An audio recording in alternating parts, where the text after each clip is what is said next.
Welcome back, my friend. This is BjjBrick Quick. My name is Byron. We're talking about Jiu-Jitsu. We'll make it pretty quick, hopefully painless, less painless than your Jiu-Jitsu. Today's question, or today's topic, I guess it's a question to you. Are you lost in your Jiu-Jitsu?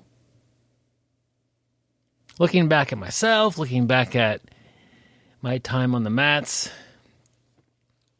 most of my time, as in more than half, I've been lost.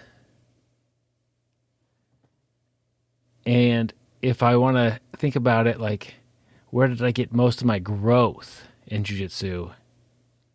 It was in the time that I wasn't lost. And what do you mean by lost or not lost? So, what are you working on? What are you doing on the mats? Most of my jiu-jitsu time, especially white belt, blue belt, into mid-purple, and then, of course, at times, through purple, brown, and black belt, I really didn't have anything I was working on. I would just kind of dabble and try to just find the next thing or whatever. But purple belt, I spent a lot of time on triangle chokes and working on some different guards. And brown belt, I really got into guard passing, and I studied that. And black belt, I got into chokes again, guillotines, and dominant positions, and back control, and these type of things. And it was a focus.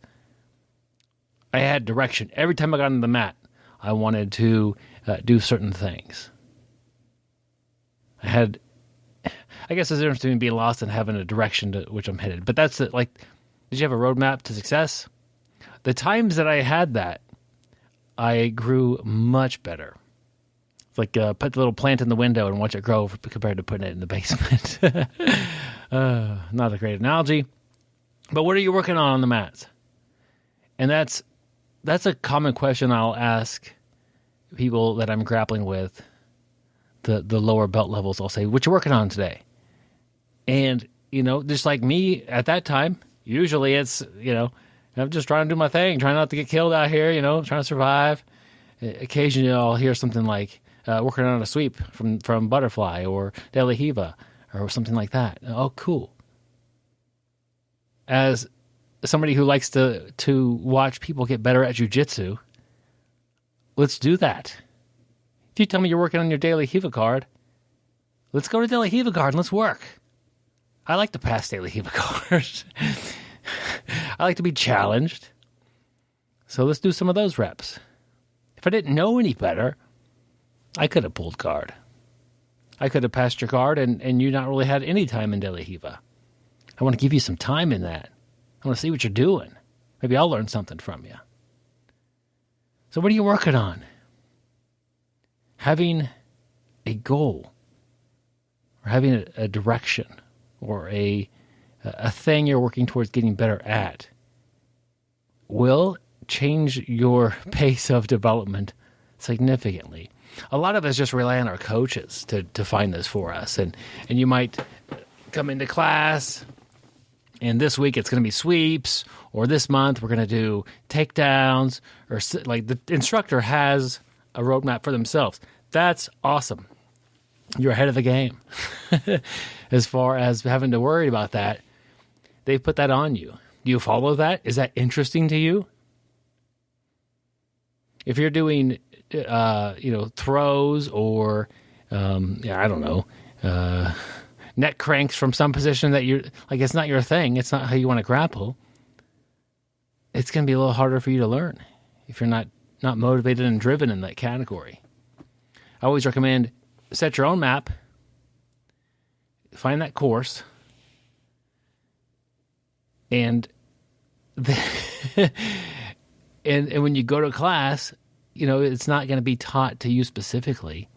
It's not going to follow what you're wanting to do, but you'll find some really cool things that might correlate or might help with that, or you might see these things in different positions that you didn't expect. Might find a tip here or there. Still, go to the class, be attentive, be pay attention. I'm not saying just because the class is focused on something that you're not focused on, that's not a good class. But having some self-directed learning really will help out in your jiu-jitsu. Next time, we're going to talk a little bit more about making that map. How far's your map go? You want to walk to the neighbor's house? Are you going across town? Are you traveling across the world with your map? Like, how far out do you plan? That'll be next episode. Hope you have a great day. Oh, I want to tell you about my Patreon. I'm jumping the conclusion here. I almost said stay sweaty, and then it'd be over. I can only say that one time per episode. If you want to support this podcast, go to Patreon or go to BjjBrick.com and click on our link to Patreon. You can support us per month. I really appreciate that, my friends. As always, I already said it this episode.